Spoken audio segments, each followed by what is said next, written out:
ফরিদপুরের সালথা উপজেলায় অবৈধভাবে জ্বালানি তেল ক্রয় ও পরিবহনের অভিযোগে এক যুবককে অর্থদণ্ড দিয়েছেন ভ্রাম্যমাণ আদালত।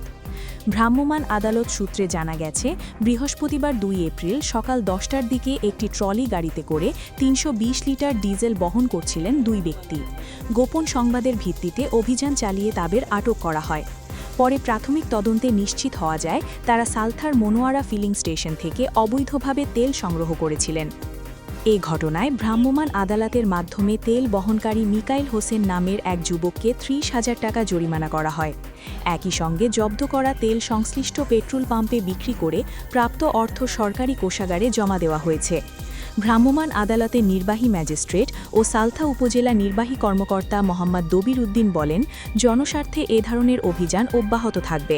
কোনো অনিয়মের তথ্য পেলে দ্রুত প্রশাসনকে জানাতে সচেতন মহলের প্রতি আহ্বান জানাচ্ছি।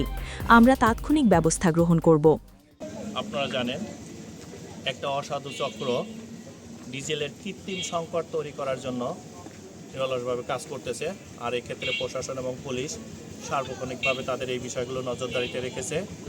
যে কোনো ব্যক্তি অবৈধভাবে ডিজেল, পেট্রোল বা কিরোসিন মজুত করার চেষ্টা করবে, তাদের বিরুদ্ধে আমরা সর্বোচ্চ আইন ব্যবহার করার, সর্বোচ্চ শক্তি ব্যবহার করার চেষ্টা করব। এক্ষেত্রে আপনারা দেখেছেন, আমরা গোপন সংবাদের ভিত্তিতে একটা তথ্য পেয়েছি, এক জায়গায় ৩২০ লিটার ডিজেল মজুত করে রাখা হয়েছে এবং সেটার থেকে অন্য জায়গায় নিয়ে যাচ্ছিল।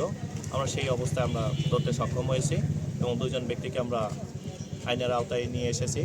আমরা এখানে ভোক্তা অধিকার সংরক্ষণ আইন ২০০৯-এর ৪৫ ধারায় জরিমানা করেছি ৩০,০০০ টাকা, অনাদায়ে ৩ মাসের কারাদণ্ড প্রদান করা হয়েছে এবং এই উদ্ধারকৃত ৩২০ লিটার তেল আমরা তেলের পাম্পের কাছে বিক্রি করেছি এবং যেটা সরকারি কোষাগারে জমা দেওয়া হবে এবং আজ থেকে এই অভিযানগুলো আরও বেগবান হবে।